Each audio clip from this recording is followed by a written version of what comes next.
La Ligue togolaise des droits de l'homme en tournée de formation aux adeptes pour mieux répondre face à la situation socio-politique actuelle au Togo.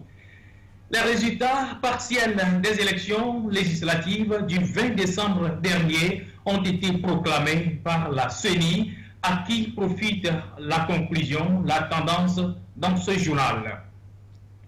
Le coup de force du régime FPT unir pour la préparation des législatives au Togo.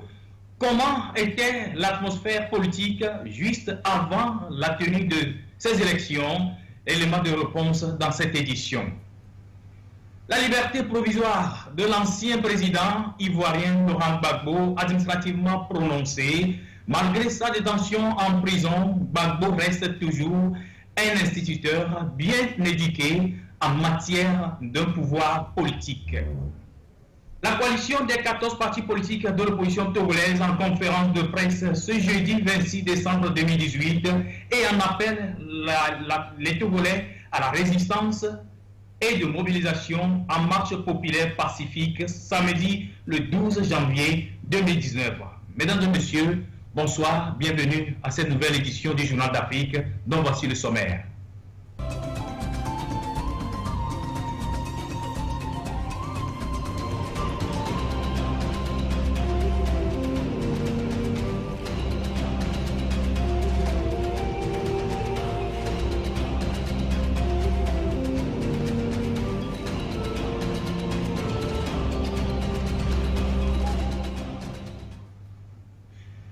La Ligue togolaise des droits de l'homme en tournée de formation aux adeptes et également à la population togolaise pour mieux répondre à la situation socio-politique au Togo. La Ligue, la FTDH, qui reste toujours et à jamais une institution de sauvegarde et de défense des droits de l'homme, en général, outille ses adeptes et instruit la société civile de savoir comment s'en prendre à la vie pratique et surtout à la politique de la bonne gouvernance, puis précise l'importance de la valeur de la politique dans la vie pratique humaine. Écoutons Maître Célestin Abogan, avocat au barreau du Togo, président de la Ligue togolaise des droits de l'homme.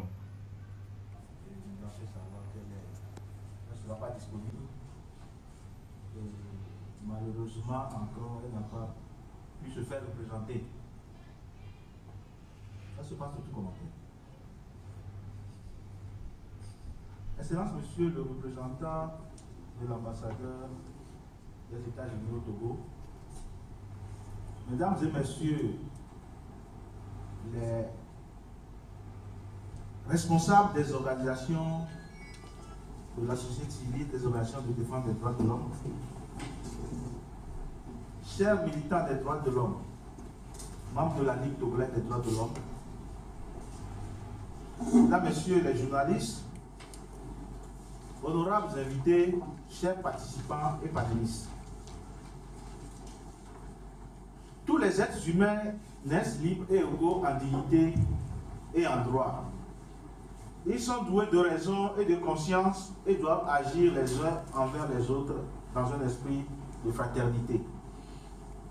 Ce contenu de l'article 1er de la Déclaration universelle des droits de l'homme adopté par l'Assemblée générale des Nations unies le 10 décembre 1948, qui rassemble à lui seul les plus grands principes fondamentaux des droits de l'homme, à savoir la liberté, l'égalité, la dignité et la justice, devrait constituer pour tout défenseur des droits de l'homme le leitmotiv qui devrait orienter ou accompagner son action de promotion, de protection et de défense des droits de l'homme. 70 ans après l'adoption de la Déclaration universelle des droits de l'homme et 20 ans après l'adoption par l'Assemblée générale des Nations unies de la Déclaration sur les défenseurs des droits de l'homme, la tâche paraît de plus en plus rude pour les défenseurs des droits de l'homme de par le monde et particulièrement dans nos pays où les populations sont constamment brimées dans leurs droits les plus élémentaires. Le 7 décembre 2015, dans le cadre de la Journée internationale des défenseurs des droits de l'homme célébré le 9 décembre de la même année, le rapporteur spécial des Nations Unies sur la situation des défenseurs des droits de l'homme, Michel Forst, déclarait: ils sont des Gandhi et des Mandela. Ils sont des Rosa Parks et des Malala. Mais ils sont aussi de simples individus, des avocats, des militants féministes, des leaders communautaires, des journalistes, des syndicalistes ou encore des défenseurs de l'environnement qui luttent pour reconquérir nos droits et promouvoir les libertés. Ils sont appelés défenseurs des droits de l'homme. Ils sont des milliers d'individus et de groupes qui plaident surtout partout dans le monde pour le respect des droits de l'homme, éduquent, sensibilisent et contribuent à rendre des gouvernements responsables de leurs actions. La Déclaration des Nations Unies sur les défenseurs des droits de l'homme appelle les États à les soutenir et à les protéger de ce qui pourrait leur nuire. Malgré cela, dès lors que les activistes se battent pour démasquer l'injustice, ils font face à de nombreux obstacles et menaces visant à restreindre leur travail et à les dissuader de persévérer dans leur combat. C'était la fin de la citation. Notre célèbre orateur, Michel Forst, n'a pas manqué de lancer un appel aux États, aux principaux bailleurs de fonds et à la société dans son ensemble à renforcer le soutien et la protection des défenseurs. C'est sans nul doute dans cette perspective. Et comme répondant à cet appel, que l'ONG américaine dénommée NED, National Endowment for Democracy, a bien voulu appuyer et soutenir financièrement la Ligue togolaise des droits de l'homme dans le cadre de cet atelier de renforcement des capacités des défenseurs des droits de l'homme de notre pays. Cet atelier, prévu pour ce jour, 11 décembre 2018, à Lomé, et le vendredi 14 décembre 2018 à Tapamé, réunira une centaine de défenseurs des droits de l'homme togolais, membres de la FDDH et d'autres associations similaires autour de deux thématiques. D'abord, la défense des droits de l'homme et l'urgence des réformes, engagement des citoyens. Ensuite, la protection civile dans une situation de crise socio-politique.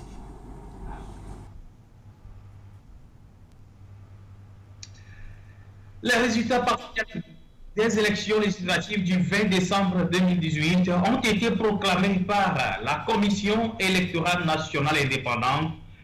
Globalement, ces résultats provisoires après compilation des données des 30 circonscriptions électorales se présentent comme suit. Taux de participation 59,25%. Nombre inscrit 3 155 837. Nombre votant 1 869 717. Suffrages exprimés 1 751 110. Bulletins nuls 118 607. Et ceci donne le nombre de sièges par liste de candidats en répartition comme suit. Au titre des partis, NEX prend 3 sièges, UFC prend 6 sièges, UNIR prend 59 sièges, MPDD prend 3 sièges, PDP 1 siège, MRC 1 siège, Bâtir 2 sièges, AV en marche 1 siège, Dounion 2 sièges, Alors le Doux vaut 2 sièges, ISOP 2 sièges également, CRAD 3 sièges, Pour construire prend 2 sièges, Nouvelle Vision prend 1 siège, Élire 2 sièges, Conscience patriotique 1 siège. Et avec ces résultats-là, le parti au pouvoir UNIR RPT demeure toujours majoritaire à l'Assemblée comme d'habitude, suivi de l'UFC, de Gilles-Christ Olympio, qui revient en son tour le principal parti politique de l'opposition au Parlement si la donne ne change pas. Coup de force du régime RPT UNIR concernant la préparation de ces élections législatives au Togo en complicité avec la CEDEAO. Comment était l'atmosphère politique juste à une semaine avant la tenue de ces scrutins?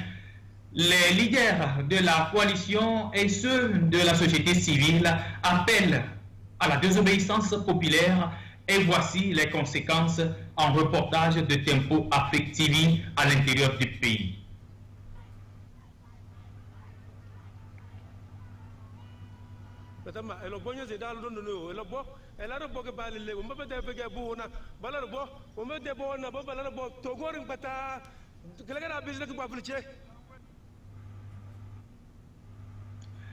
Voilà, les maires ont été bien suivis à Lomé, la capitale togolaise, et ses environs, et ceci a entraîné 6 morts, dont d'un enfant de 12 ans tué à Agoué en présence du chef d'état-major togolais en véhicule 4x4 blindé disposant des armes lourdes.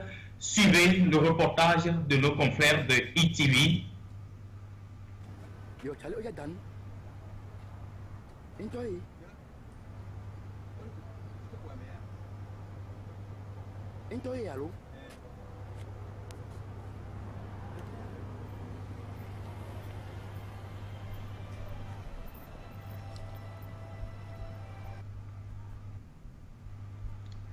Voilà, et malgré de nombreux appels au report du scrutin, le gouvernement joue le jeu de forcing en poussant les leaders de la société civile et de la C14 à appeler le peuple à une marche de déluge populaire dont voici le reportage de Tempo Afrique TV.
Oui, voilà Malik, ce qui s'est passé aujourd'hui.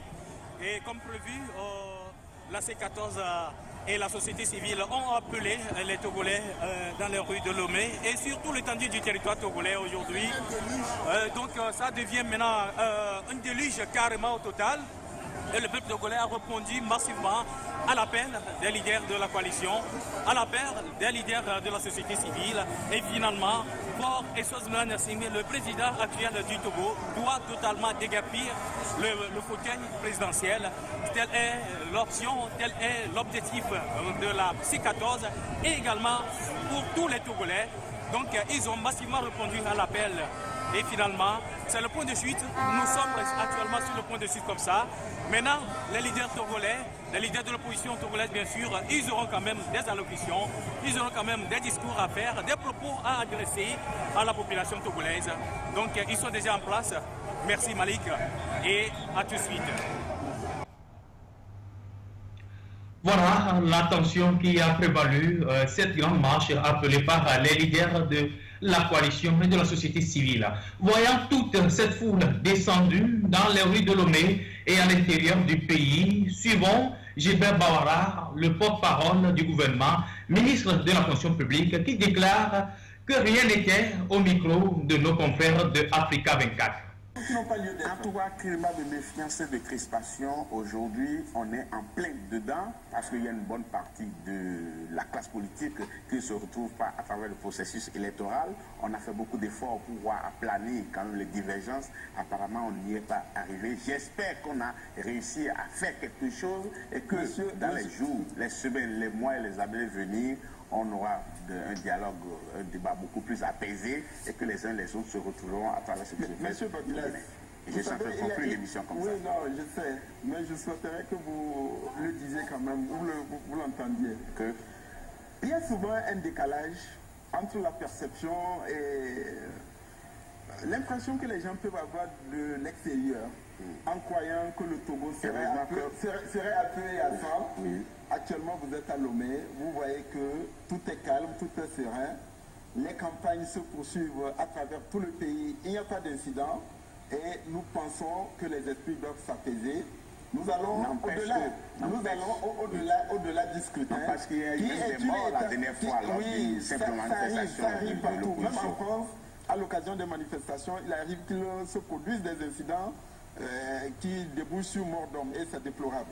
Je dis tout simplement, les élections législatives sont une étape de notre vie politique. Au lendemain, il faudra continuer à multiplier les efforts de dialogue, d'ouverture, y compris avec nos frères et sœurs de la coalition, parce qu'il y a une nouvelle échéance qui se profile à l'horizon, c'est les élections locales, et faire en sorte que certains des reproches qui pourraient être formulés soient entendus et qu'on améliore et qu'on consolide le cadre électoral pour aller à ces élections locales qui débouchera ultérieurement sur la mise en place du Sénat. Merci beaucoup, monsieur le ministre Gilbert Bawara. Je rappelle que vous êtes ministre de la fonction publique et c'est vous qui représentez le gouvernement dans les négociations avec vos partenaires d'en face. Je parle de l'opposition sur l'égide de la CEDEAO. Merci beaucoup d'avoir éclairé la lanterne de nos téléspectateurs sur ces points. On espère que le tout rentrera dans l'ordre et que les uns et les autres vont pouvoir se parler pour construire le Togo. Les choses sont déjà rentrées dans l'ordre et tout va bien se passer. C'est l'intérêt même du pays. Merci beaucoup, monsieur le ministre chef. Voilà le dialogue entre le journaliste de Africa 24 et le ministre Gilbert Bawara. La coalition des 14 partis politiques de l'opposition, en conférence de presse ce jeudi, en appelle les Togolais à la résistance et à la mobilisation en marche populaire pacifique samedi le 12 janvier 2019. Les leaders de la C14 dénoncent le forcing électoral, la dictature mensongère et l'éblouissance totale jouée par la communauté économique des États de l'Afrique de l'Ouest qui replonge le Togo dans une déstabilisation totale et s'indigne du comportement des deux facilitateurs dans la crise politique togolaise. Suivons la déclaration de la C14 prononcée par l'honorable député Jean Kissi. Monsieur le journaliste, joyeux Noël en retard et bon glissement dans la nouvelle année 2019.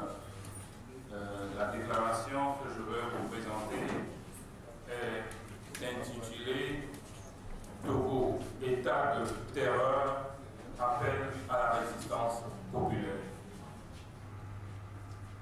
En cette fin d'année 2018, année de durs combats, et à l'orée de la nouvelle année 2019, qui s'annonce très ardue, mais très porteuse d'espérance pour le Togo, la coalition présente au vaillant peuple togolais, dans toutes ses composantes, les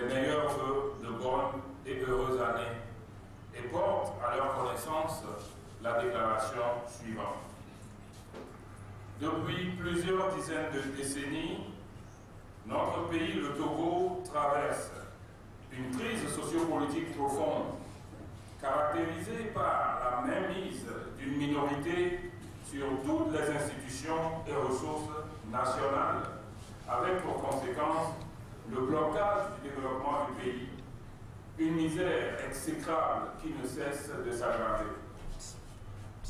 Sur fond d'une parodie de démocratie, l'ancien parti unique, RPT, devenu UNIR, se maintient à la tête du pays par des élections frauduleuses dont il se proclame systématiquement vainqueur, attribuant par intermittence à sa guise un certain nombre de sièges à quelques partis.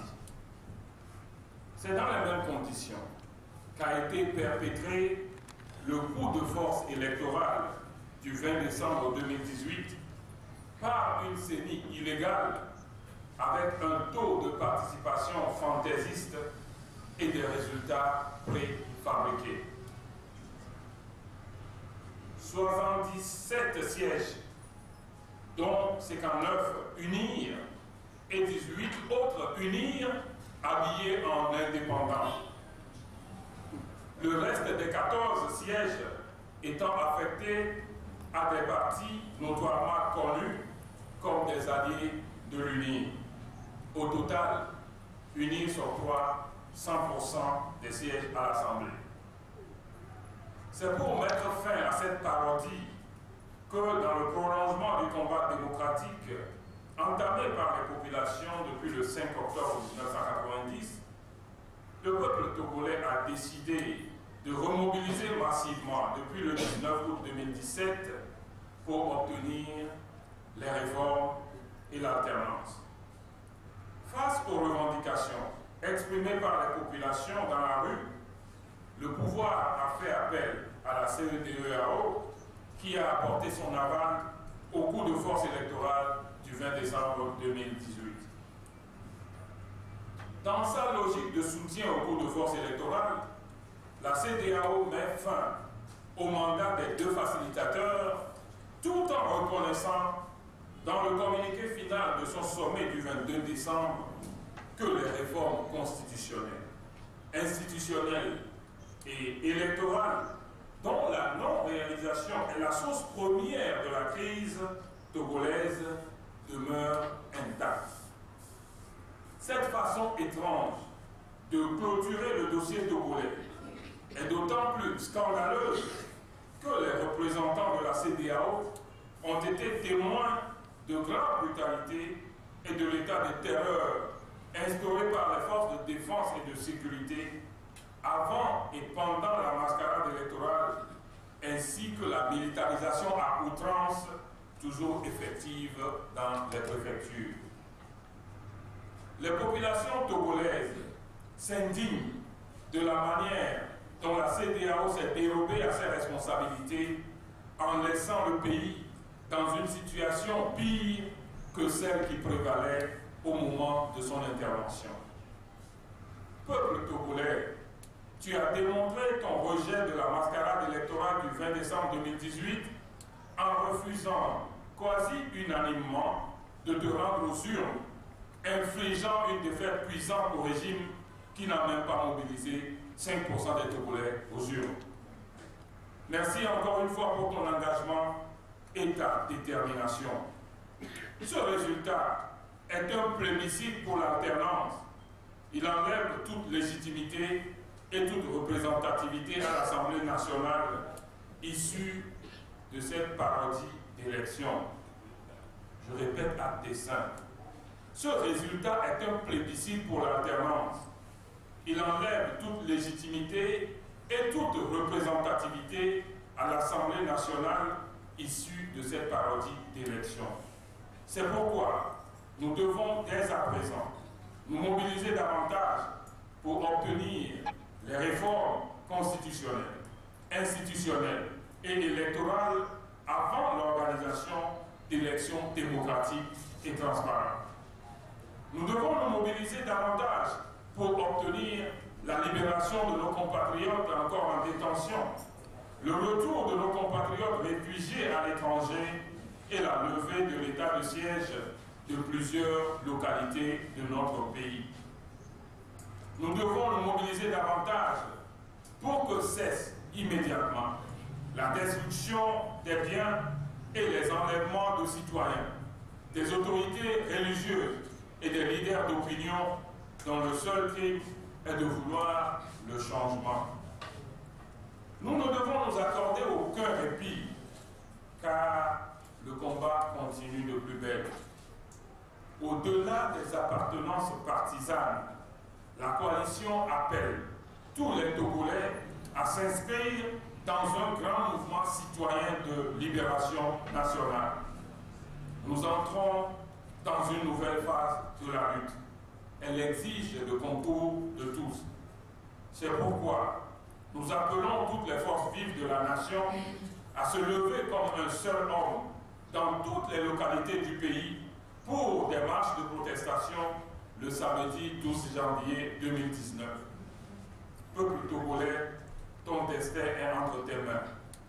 Résistons, résistons, résistons. La lutte populaire est invincible. Merci. Voilà le discours de circonstance de la coalition des 14 partis politiques de l'opposition évoqué par l'honorable Jean Kissi. Le train de Gilbert Bawara est parti et est bel et bien arrivé à la destination malgré certaines difficultés. Mais dans quel état était-il arrivé? Il est resté dépourvu de toute la population qui demeure le socle d'une force intangible, déclare Madame la coordinatrice de la C14. Et poursuivant son parcours, elle estime que le régime de Faure Gnassingbé s'est tenu en échec en appelant le peuple togolais à sortir massivement le 12 janvier prochain. Écoutons Madame Brigitte Kafui Adjamago Johnson, coordinatrice de la C14, au micro des reporters de Tempo Afrique TV. Poser des questions, je pense que vous le faites exprès pour nous amener à préciser un certain nombre de choses en pensant peut-être à ceux des Togolais, des Togolaises qui se poseraient encore des questions sur la nécessité de poursuivre cette lutte, qui ferait peut-être un bilan négatif de la lutte que nous avons menée. J'espère que vous avez compris qu'en réalité, le bilan n'est pas négatif. Il est positif. Nous sommes sur la voie. Et il est positif grâce à la détermination et à la mobilisation des Togolais et des Togolaises. Alors, il y a une question qui dit, le train, il est bien parti et il est arrivé. Nous faisons quoi? Mais vous avez vu dans quel état il est arrivé. Nous avons dit que nous allons empêcher ces élections par des moyens légaux. Et nous l'avons fait, et les Togolais et les Togolaises l'ont fait. Il n'y a pas de victoire pour unir. Unir, c'est que c'est une victoire à la Pyrrhus. Une victoire dont on ne peut rien faire et qui affaiblit plutôt que ça ne renforce. Vous appelez ça, je ne sais même pas. Pourquoi je parle de victoire? C'est qu'il n'y a pas d'autre mot. C'est un échec. En fait, c'est un échec pour unir et un grand succès pour le peuple togolais et pour tous ceux qui luttent pour le changement au Togo. Alors vous nous demandez, est-ce que nous allons nous croiser les bras et les laisser faire? Naturellement, Non. Non. Nous vous avons donné l'impression de vouloir croiser les bras. La lutte reprend de plus belle. Et elle monte d'intensité. Elle monte d'intensité. Elle se réorganise.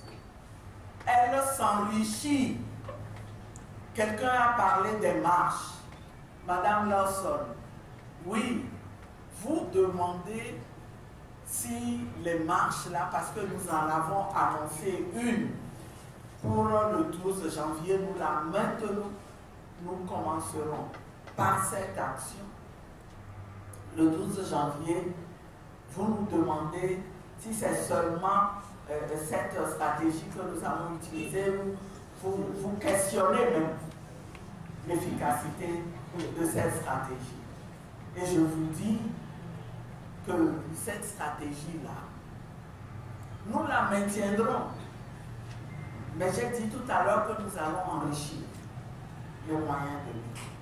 Donc, cela n'exclut pas de ne plus du tout recourir. Cela ne veut pas dire qu'il ne faut plus du tout recourir à la marche.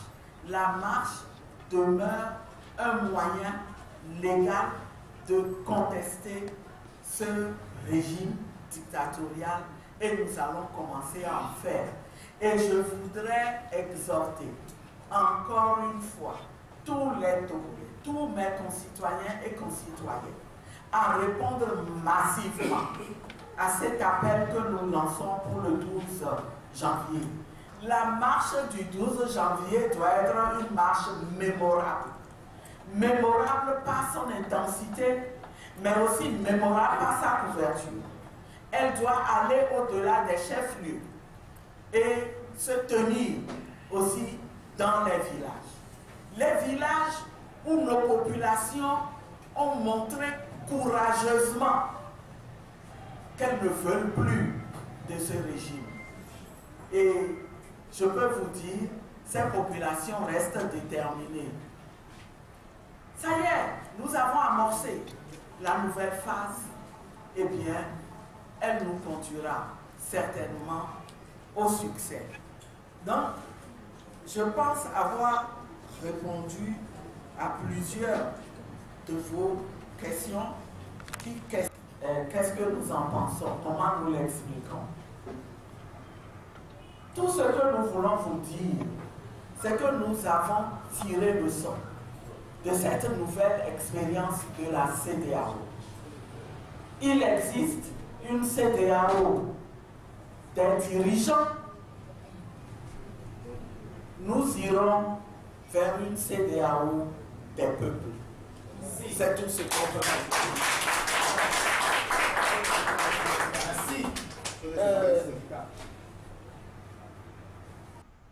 Voilà.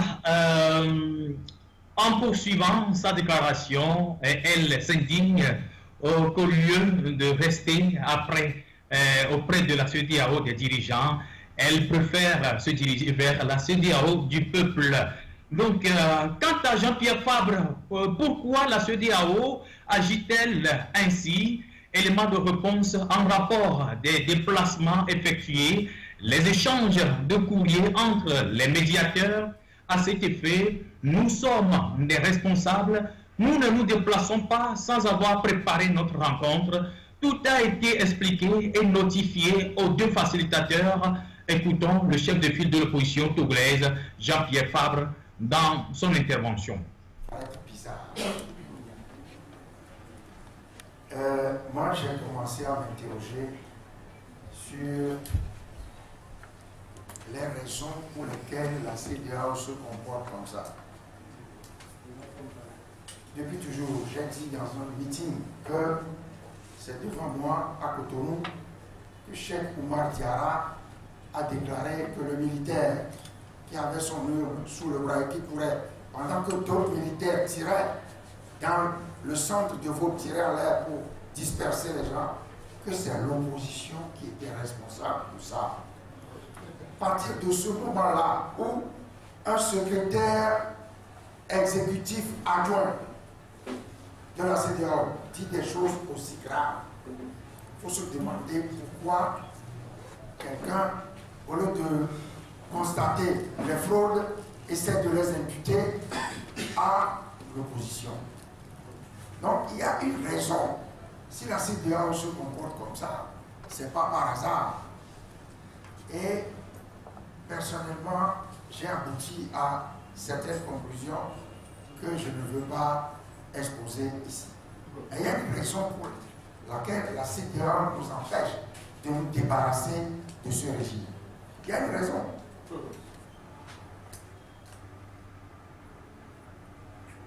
Alors, Accra, nous sommes des gens sérieux. On ne se présente pas à une réunion sans préparer notre dossier. À l'issue de plusieurs réunions, on prépare notre dossier que nous exposons aussi bien au comité de suivi que devant les facilitateurs. C'est ce que nous avons fait également à Accra le 16 décembre dernier. Nous avons exposé notre document. Et le président Nana Akufo-Addo nous a posé deux questions. Il y en a une qui concerne la raison pour laquelle nous n'avons pas voulu prendre part à la CENI. Nous lui avons expliqué, il y a deux choses. La première, c'est le recensement. Mais il y a le président de la CENI, la question de la présidence de la CENI, qui n'est pas réglée. Nous aurions voulu que cette question soit réglée pour que nos collègues aillent à la CENI.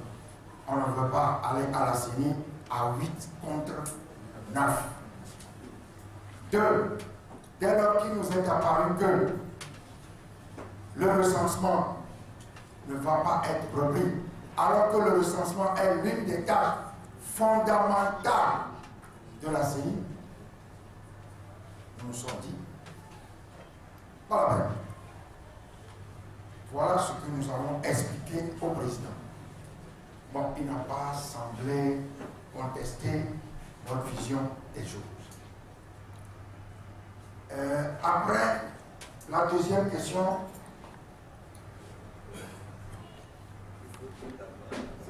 Oui, alors, l'Assemblée nationale. Pourquoi nous ne sommes pas, nous n'avons pas participé au vote? On lui a expliqué.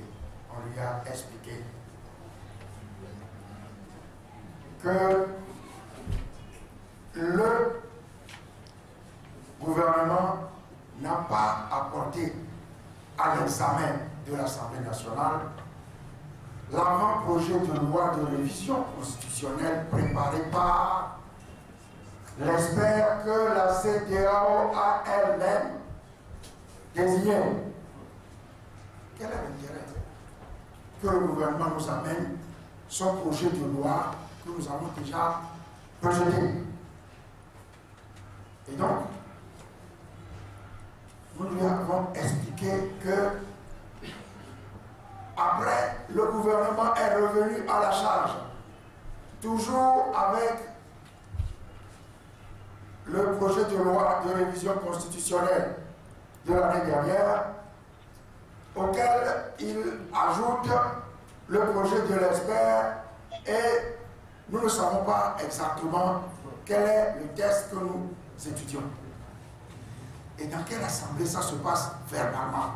Le gouvernement nous dit, ouais, on prend une phrase ici, et puis une moitié de phrase ici. Bon.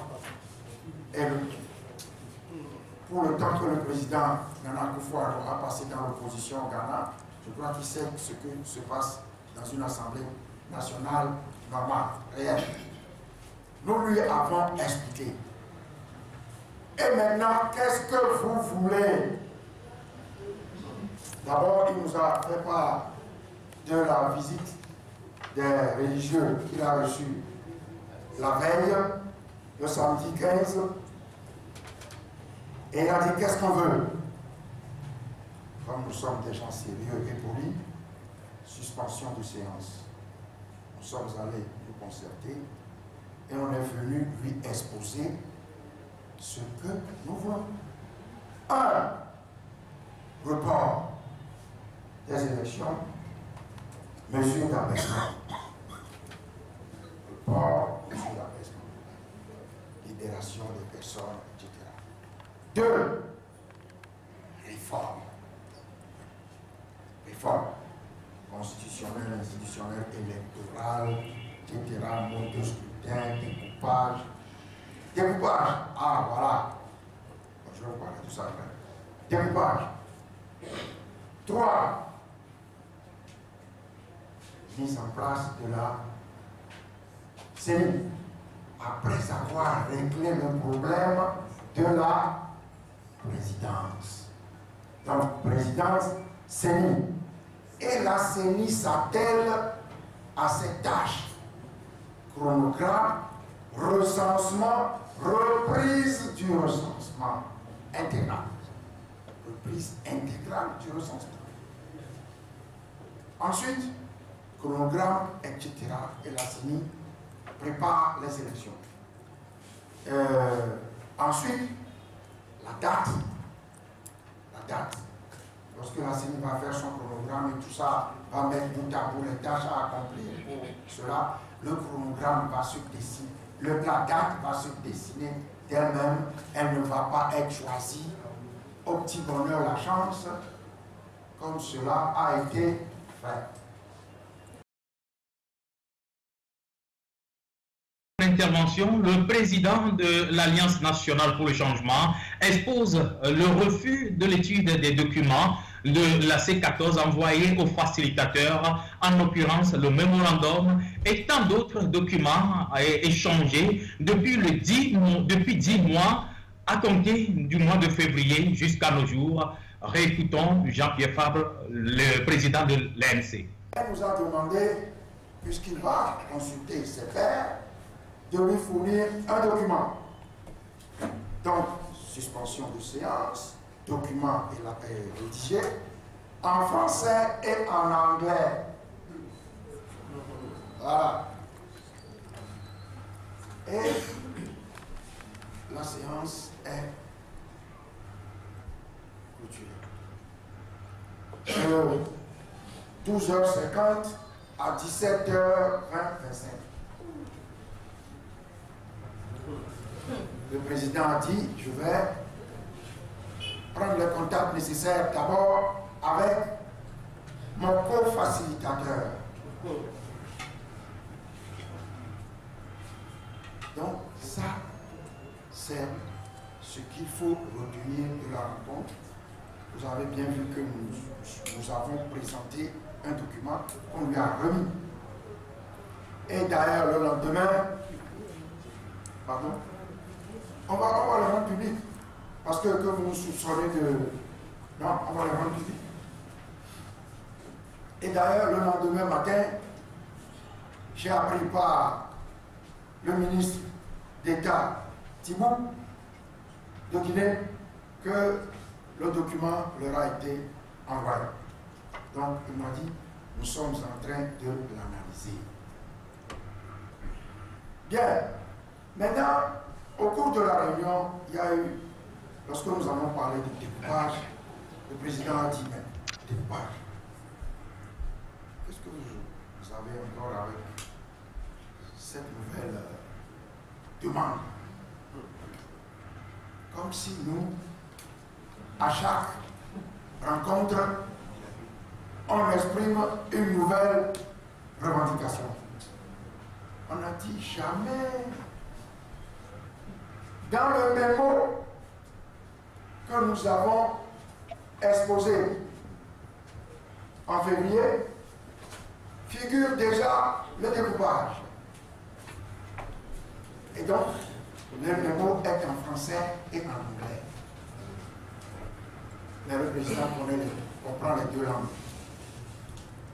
Donc, ce n'est pas une nouvelle chose.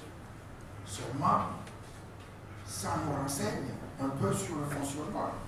On se dit, mais si depuis février, on leur a remis des documents qui vient encore nous parler, nous dire en décembre, 10 mois après, alors que dans l'intervalle, nous avons rédigé, là on n'a plus parlé que des pages, nous avons rédigé un mémo sur le découpage qui fait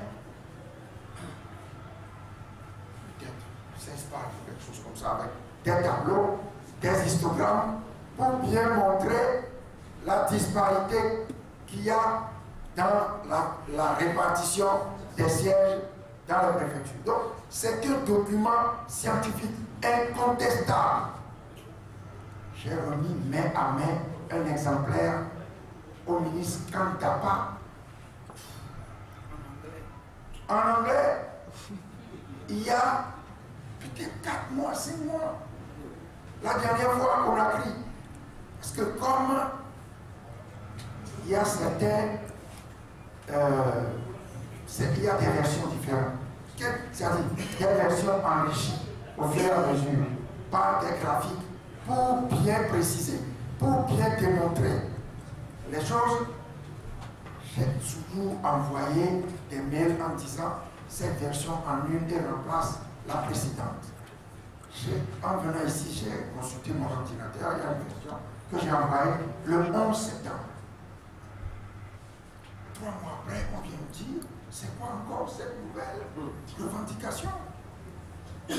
Ça, c'est le découpage. Maintenant, un petit voyage sur Conakry. Parce que nous sommes là. Voilà, tels sont les propos recueillis sur place par nos confrères, nos reporters sur le terrain de Jean-Pierre Fabre, qui sont des propos de colère et d'appel à manifester une fois encore.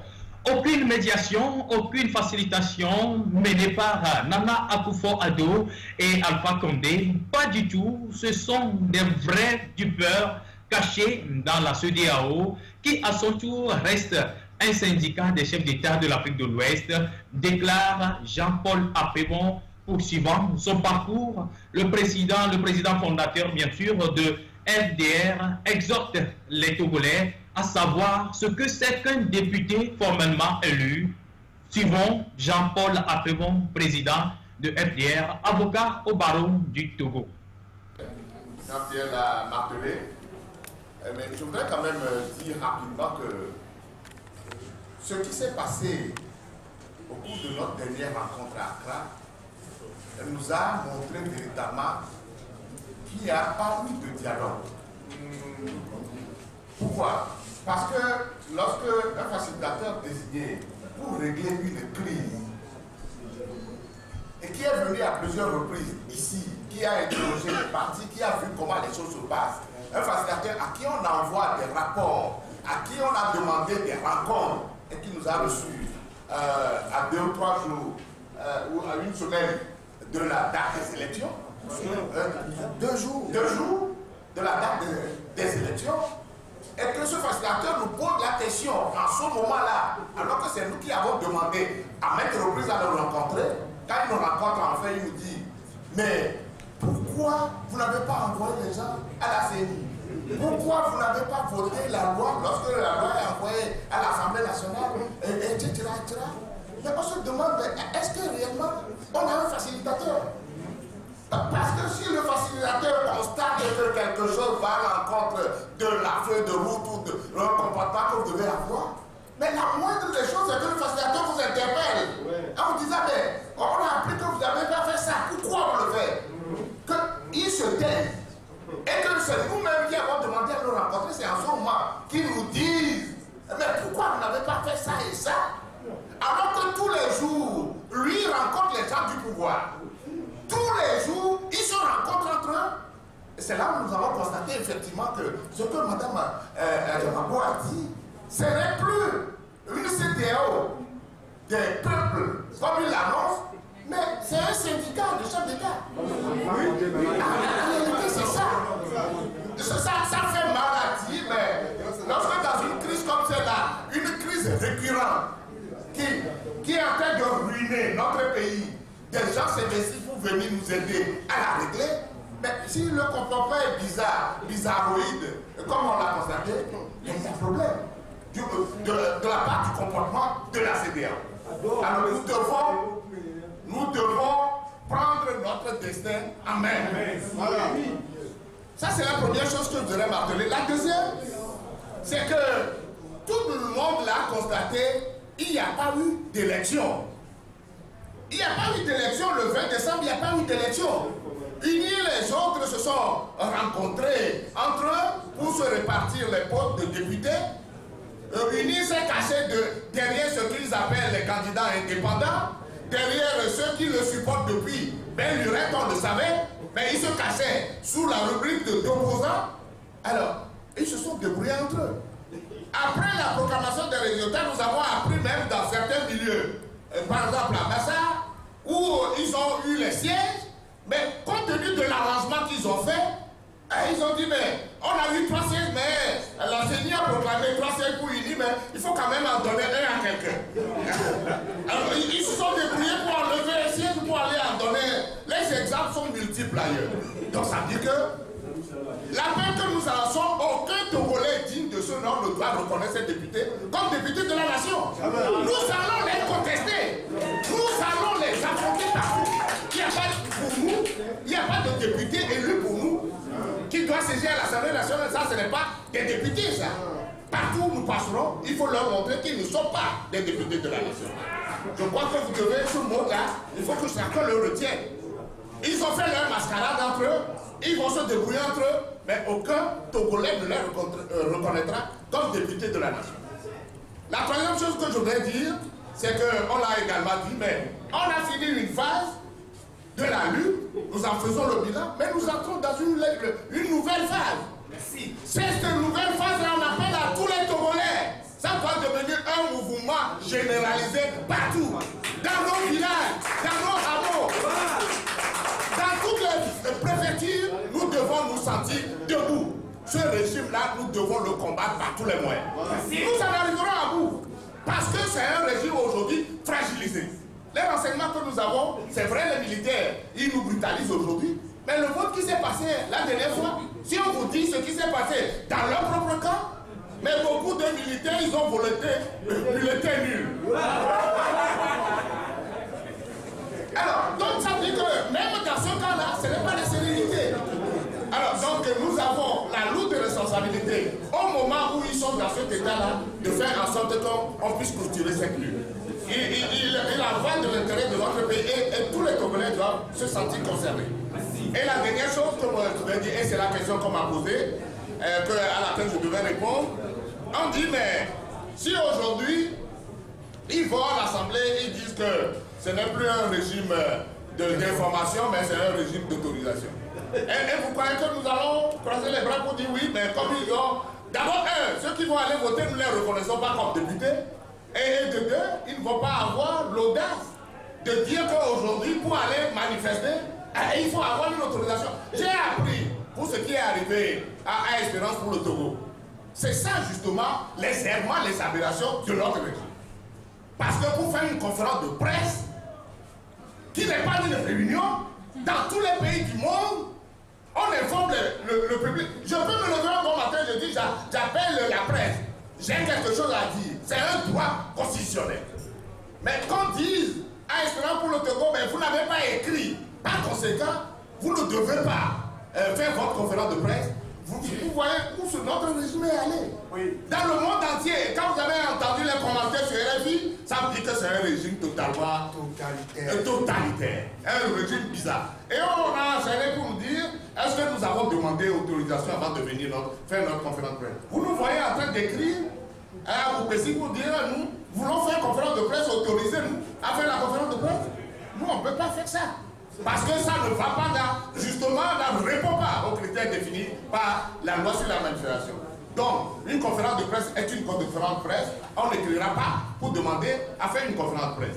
Donc, en résumé, au jour d'aujourd'hui, le débat, le combat devient entier. Mais nous avons tous les moyens pour dire qu'à partir de l'acte que les Togolais ont posé le 20 décembre, le comportement que les Togolais ont eu le 20 décembre nous donne les meilleurs des espoirs pour dire que Mais la fin de ce régime n'est pas très longue.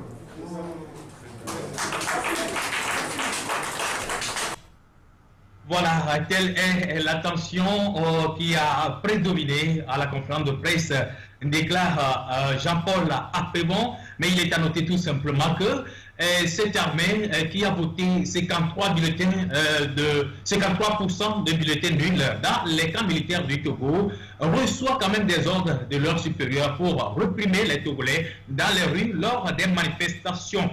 Retrouvons l'honorable Jean Kissi qui déclare au finish que voilà, la fin du régime dictatorial de Faure Gnassingbé est proche. Il n'y a pas de moyen de lutte plus grand que le peuple. Aucun n'en a jamais eu. Sonder les terrains, passer par le Burkina, passer par l'Égypte, passer par la Tunisie, passer même par les gilets jaunes, il n'y a pas de moyen plus grand que la population. C'est le moyen que nous avons. Deuxième chose, quand on arrive dans une situation, et on a commencé par l'annoncer, par le diffuser sur les médias, vous avez l'impression que c'est de la démagogie. Quand vous arrivez dans une situation où les forces de défense et de sécurité dans une élection se prononcent à 70% bulletins nuls, il faut savoir que la période approche là. La fin approche. Pourquoi vous avez peur? Si Jean-Paul de était vivant, Jean-Paul de allait vous dire, n'ayez pas peur. Et c'est le seul mot qu'il allait vous dire. L'essai a été réalisé le 20. Il s'agit de transformer l'essai en une victoire éclatante. Et nous le ferons dans les mois à venir. Ne vous en faites pas. Ouais. Je voudrais profiter pour vous remercier. Vous remercier pour le travail que vous faites encore. Vous remercier que chacun se retrouve. Remercier les vrais journalistes.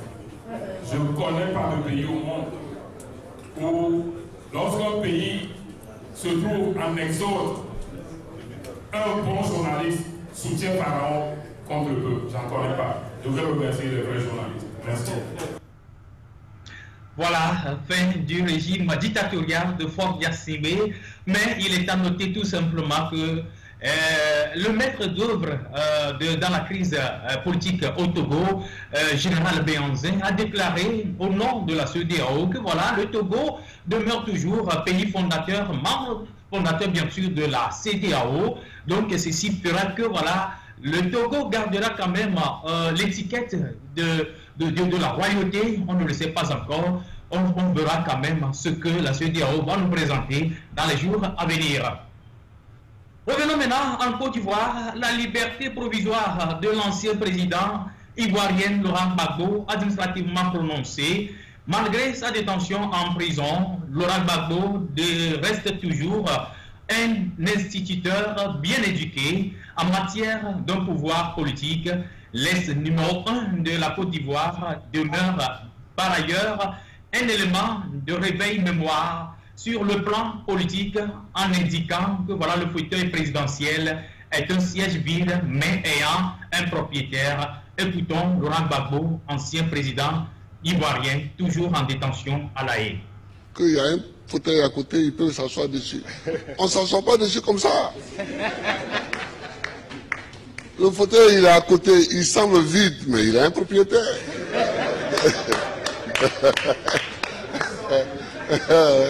Il a un propriétaire. C'est quand tu veux t'asseoir dessus que tu te rends compte qu'il a un propriétaire.